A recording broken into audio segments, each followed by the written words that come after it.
Ce va-et-vient de ces nomades allait avoir une postérité dont on parle beaucoup aujourd'hui, les Khazars, sans trop savoir de quoi on parle. Et c'est un piège dans lequel, comme d'habitude, sont tombés les milieux de droite, et notamment la revue Lizy.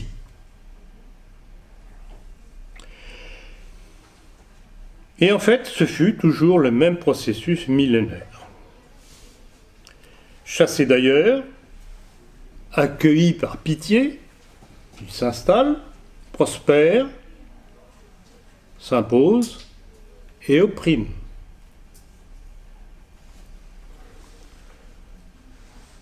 Alors, un petit rappel historique sur cette fable des Khazars.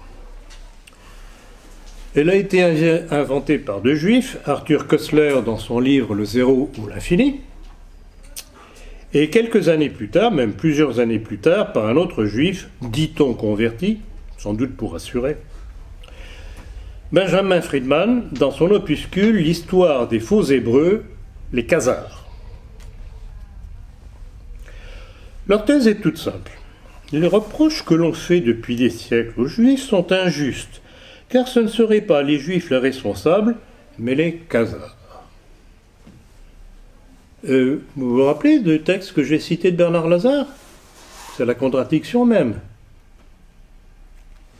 Alors, qu'en est-il?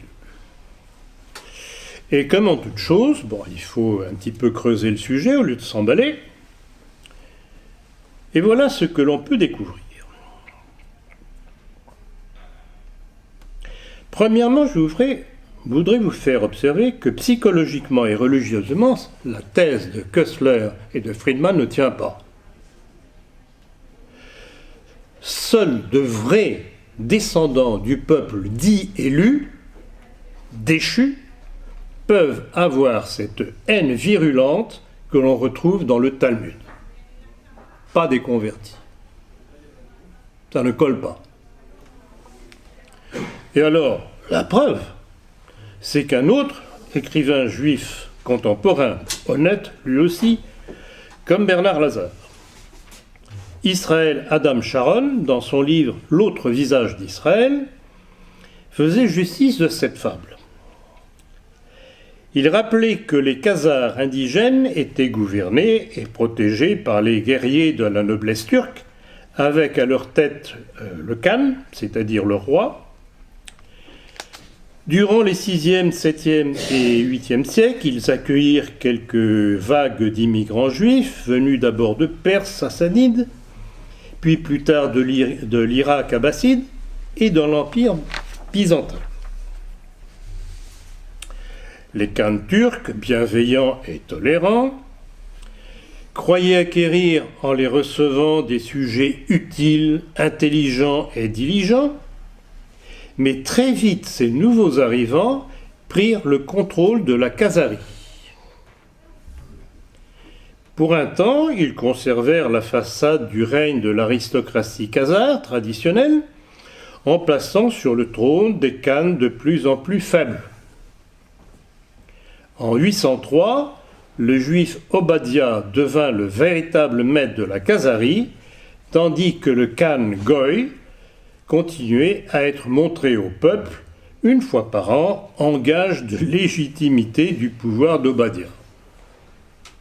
Finalement, le dernier Khan gentil fut déchu et la fiction du pouvoir Khan prit fin, tandis qu'un bègue juif prenait ouvertement les rênes du pouvoir.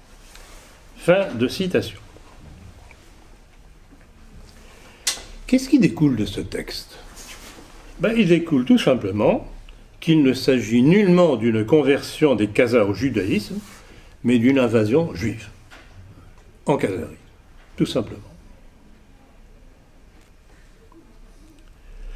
Et Israël Adam Sharon cite deux scientifiques russes éminents, l'archéologue Artamonov et l'historien Léon Gumilev, qui, après de longues recherches, sont arrivés à la conclusion que les Khazars ordinaires, c'est-à-dire de souche, n'ont pas été convertis au judaïsme.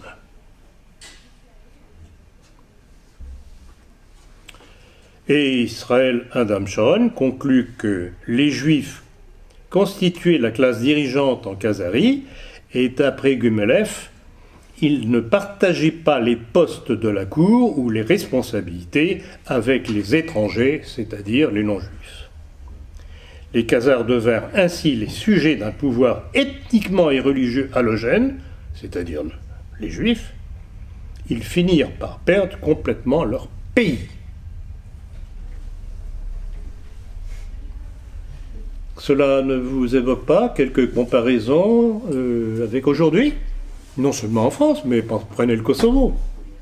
Bon, ce ne sont pas les mêmes ethnies, mais ce qui s'est passé au Kosovo, c'est exactement la lente pénétration d'une population qui n'était pas d'origine du lieu. Exactement le même fonctionnement. Donc, j'ai tenu, parce que beaucoup d'entre vous, et notamment sur Internet, on me demandait « Mais quand est-ce que vous allez parler des Khazars ?» Ben voilà, j'ai parlé des Khazars, pas trop longuement, mais je crois que ces citations sont suffisantes pour bien comprendre l'escroquerie de la thèse de Friedman et de Kessler. Et je ferai remarquer au passage, pour ces idiots de nos milieux qui ont foncé tête baissée dans le panneau, c'est magnifique, il n'y a plus de juifs, ce sont des Khazars, et comme la doxa officielle dit qu'il n'y a pas de complot maçonnique, c'est-à-dire judéo-maçonnique, puis qu'il n'y a pas de juifs, ben, on vit dans le meilleur des mondes.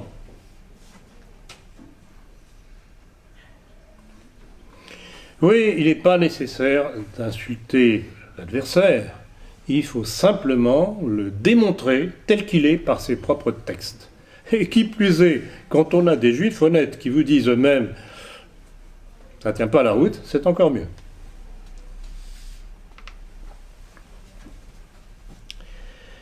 Donc, ceux que l'on appelle les Khazars aujourd'hui sont bien des juifs parce qu'ils ont pris la place des Khazars.